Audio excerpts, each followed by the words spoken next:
Hello. Ooh, just make sure the volume. That's the volume. Say hello. Daddy's been hunting. I hunt mice. He hunts old records. Bye, everyone. Very, very bright and summery today. Just been down to the independent charity store here in Cowra, and there's the Salvation Army and St Vincent de Paul, which are both religious charities, but this one's for disabled children, and they take them for pony rides. So I like to give them business, and did well today. Just a quick, rather sad thing to say before I start.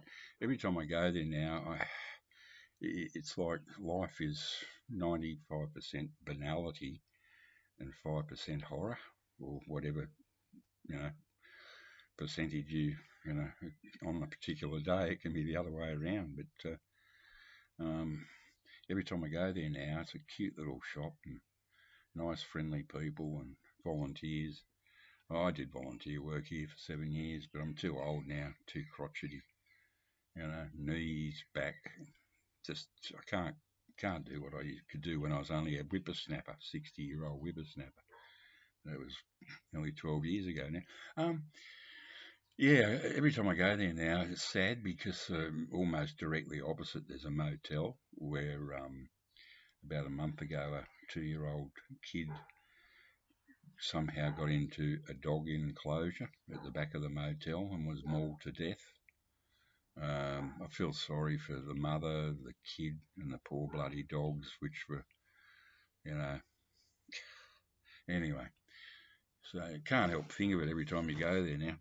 So I actually did really well today. I went in there, there was some new stuff, a new pile, and I almost picked up two James Last sort of albums, and one was Hammond Organ a Go Go. I might get that next pension check next week. It'll still be there and it's in great condition. But I found four that I just had to grab just in case. I've saved these from going to the landfill. These are pretty. I'm pretty chuffed with these. Let me tell you now.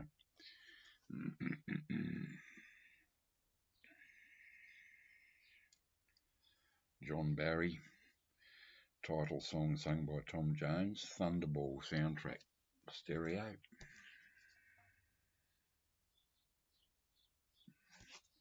Wow. On United Artists in beautiful condition, which is fantastic. Just love that. Man, 1965 that came out. I was 14. I'm nearly 72 now. Most of the people in them will say everyone in the movie's dead. I'll be dead soon too, I guess.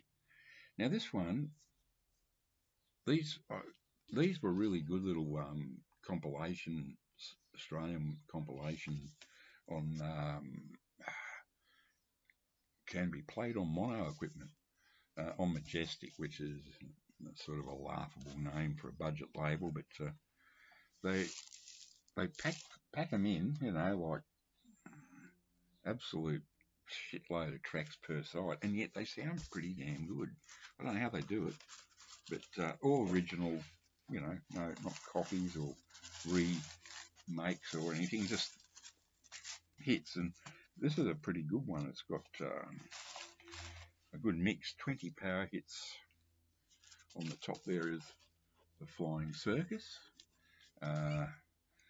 and my mother's cousin, Yvonne Lowe, her adopted brother, who is now or was an airline crash investigator. That was his job. Whenever there's an airline crash or a plane crash, he had to go out and investigate it. And I remember going to their house when I was a kid back in the early 60s, and I walked into his bedroom. He wasn't there. I think he was in America. He actually took the Flying Circus to the USA as their manager, and he's a really cool looking dude. And I went into his bedroom. I nearly collapsed with joy. He had all these model Airfix planes hanging on wires from his roof. Oh my God, that was heaven. you know, that was during my Airfix phase, and oh man, that was something. Okay, track one, side one, something in the air. I've got a lot of these on 45s. Something in the air, Thunderclap Newman. Ragamuffin Man, Manfred Mann, not one of their best, but still great. Hayride, that was the hit Flying Circus in Australia. Anyway, Mendocino, Sir Douglas Quintet. We Gotta All Get Together, Paul Revere and the Raiders featuring Mark Lindsay. A Boy Named Sue, Johnny Cash. Friend, Lover, Woman, Wife, O.C. Smith. I Need Your Love So Desperately, Peaches and Herb. And So Out of Place on here, but by God, All Along the Watchtower, Jimi Hendrix Experience, followed by One, Johnny Farnham. Now, that's a cover of, is it a Three Dog Night song? I can't remember, but Johnny Farnham was just a, poor bugger's got cancer of the jaw or the throat now. He can't sing. He's effed. But he does a damn good version of One. Really good. Flip it over. This girl is a woman now. Gary Puckett and the Union Gap. I like that. St. Louis, Easy Beats. When I Die, Motherload. Now, I think Motherload would... Well, sorry. That's the Easy Beats there. Gary Puckett and the Union Gap. You've got to be careful how you say that name. You end up saying Gary Fuckett. And right at the bottom, Blood, Sweat and Tears. Sorry. Okay. When I Die, Motherload. Now, I'm not sure if that's an Aussie band or not. I don't know. I'm going to make you mine, Luke Christie. Now, that's one Luke Christie I don't have. The Real Thing, Russell Morris. This is about the umpteenth version. Time I've got this song, an absolute psych classic from 1969 in Australia. The Real Thing, Russell Morris. And the even better follow-up, Part 3 in the Paper Walls. I got them on 45s. Hot Fun in the Summertime, Sly and the Family Stone. Great. No One for Me to Turn to. The Spiral Staircase. Except, and I always love the way they spell their name. Unless this is unless it's a typo, but the Spiral Staircase. Starecase. Instead of a stair, it's a staircase. Sorry, I've got to have these on. It's really bright. Something Strange, Doug Ashdown, Australian folk artist.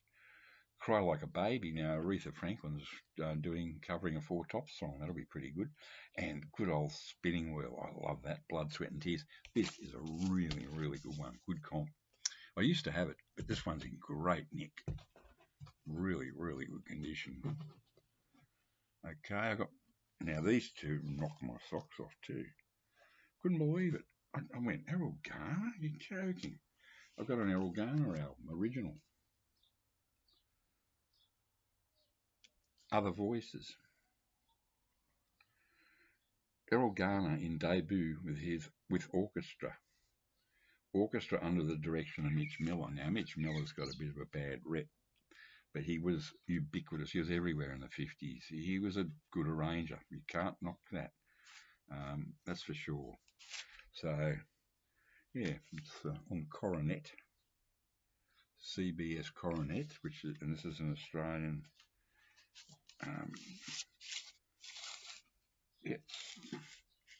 Coronet label in stunning condition.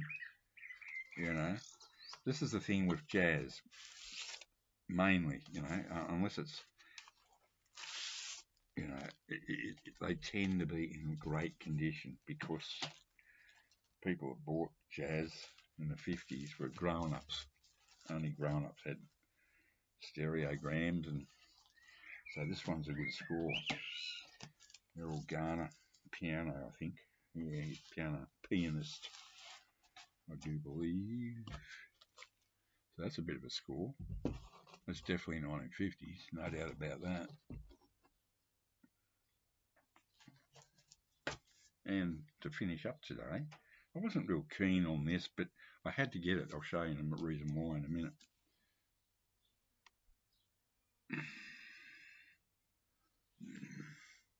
A new orthophonic high fidelity recording.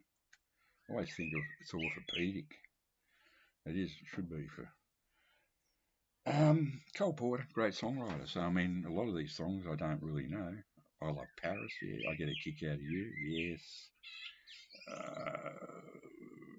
There's quite a few others I don't know. Frankie Cole plays Cole Porter. Frankie Cole piano with rhythm accompaniment. So it's on the back. The reason why I bought this is because this is an RCA label, Australian RCA. I've never seen. It blows my friggin' mind.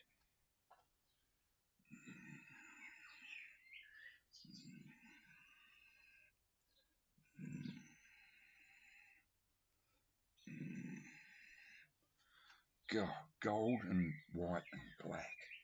It's in great nick. It's minty. The cover's a bit beat, but oh God, I just for I'm a label nut. I store my 45s by label, not by artist or any alphabetical, because I'm sort of like a high functioning autistic type, and it's easier for me to know where it is by label. So there you go. Anything else? What else? Actually, sun's gone behind a cloud. That's better.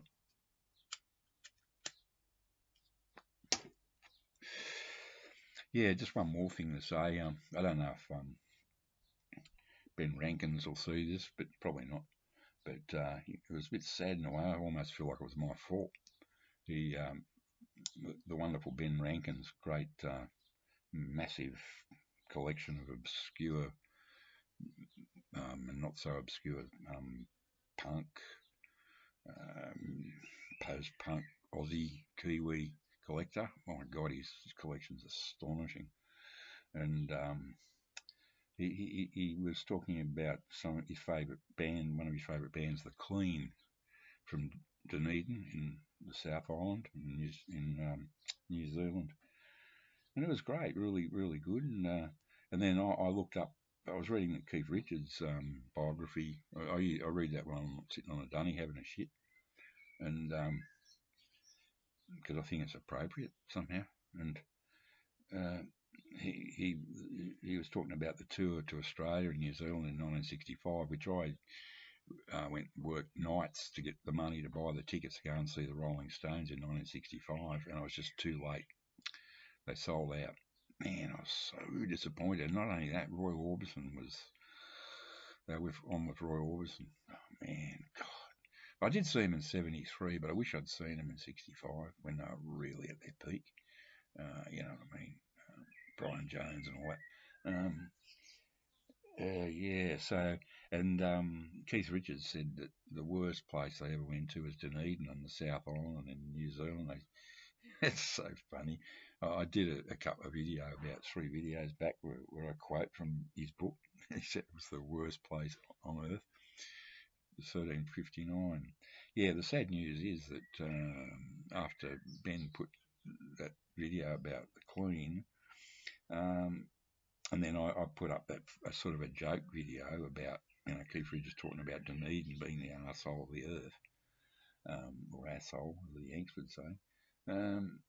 The poor fellow, I think he's committed suicide. He's 67 or something, a few years younger than me, but or he disappeared for a week and they found him. So it sounds to me like he's knocked himself off, and I feel really, really sorry for Ben. I almost feel guilty in a way. I was like, oh my God, I hope he didn't see my. There's no chance he would have seen my videos, but I thought I'd call it the gateway to hell or something. Dunedin, the gateway to hell.